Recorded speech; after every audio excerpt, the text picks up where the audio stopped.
All right, ladies and gentlemen. Hi, my name is Steve Tim, and I am a sales agent. I am a real estate agent from the Holt Real Estate Team in Madison, Wisconsin, and we're back at it again. So I just want to do a short video about the list side, retaining a listing agent. A few videos back, I covered the buyer's agency side of the real estate transaction, and I went over some reasons as to why it's important for people to retain a buyer's agent during the real estate transaction if you're looking to buy a home. So in this video, what I'd like to do is I would like to cover the list side of the transaction. So, because as you know, there's two sides to a real estate transaction. There's your buyer's side and then there's your list side. So right now we're going to go over the listing agency side of the contract. So you can you can absolutely, as a homeowner, if you're a single family homeowner or homeowner of any property watching this,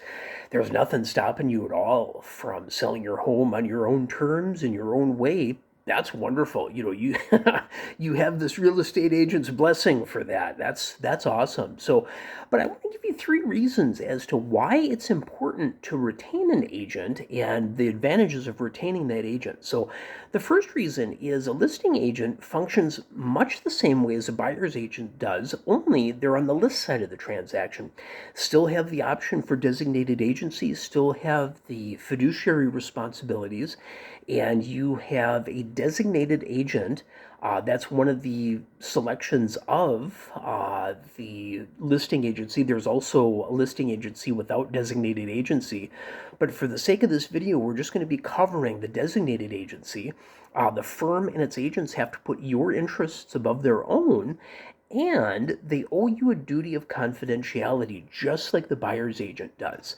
So the first example is that the listing agent, again, is going to be in your corner. They're going to be in your corner and they're going to be your point man on all activity and business related to your listing. If assessors try to get a hold of you, or other agents, or other people that maybe are driving past your property, they see the sign that says for sale.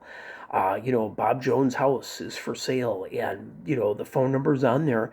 That is going to be the list agent's phone number. So the list agent is going to take in all business and all other requests for that house. So you, as the seller, you don't have to do anything. You're going to let your list agent negotiate and talk to other people, whether it's the city, assessors, bank, mortgage companies, whether it's the buyer's agent from the other side of the transaction, the buyer client, whoever it is, your list agent is going to be that point man, that everything is going to go through them. So the second thing is related to the buyer's transact or the buyer's agency, the buyer's transaction. They're going to have a bigger toolbox as a list agent than you would as a homeowner. Now, that doesn't say that homeowners don't know what they're doing when they sell houses, or there's homeowners that have been selling homes their whole life and they're very good at it. Awesome.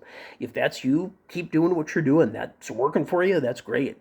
But the average person that wants to sell their home doesn't know as much as a trained real estate agent does. And so the trained real estate agent is going to have a bigger toolbox to work from. They're going to be able to access more data. They're going to be able to understand terminology, and they're going to be able to negotiate things that the average homeowner might not be able to negotiate on or fully understand, and therefore ruin their chances of getting a positive return, or as big of a positive return, I should say, on their listing. So the third aspect, and this is actually really key to keep in mind, is that the legality of what's going on with the listing contract. Because once you put pen to paper, and this is true in the buyer's agency contract as well. Once you put pen to paper, that becomes a legal document, and there are certain legal responsibilities that belong to each party within that contract. So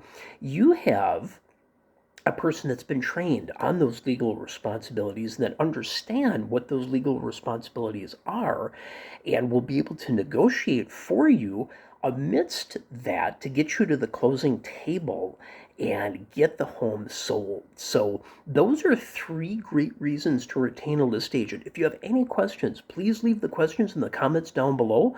And one of these next videos, we're going to get into what earnest money is, what a down payment is, and why that's important and what to look for on those different things. So thank you so much, and we will talk to you soon. Take care.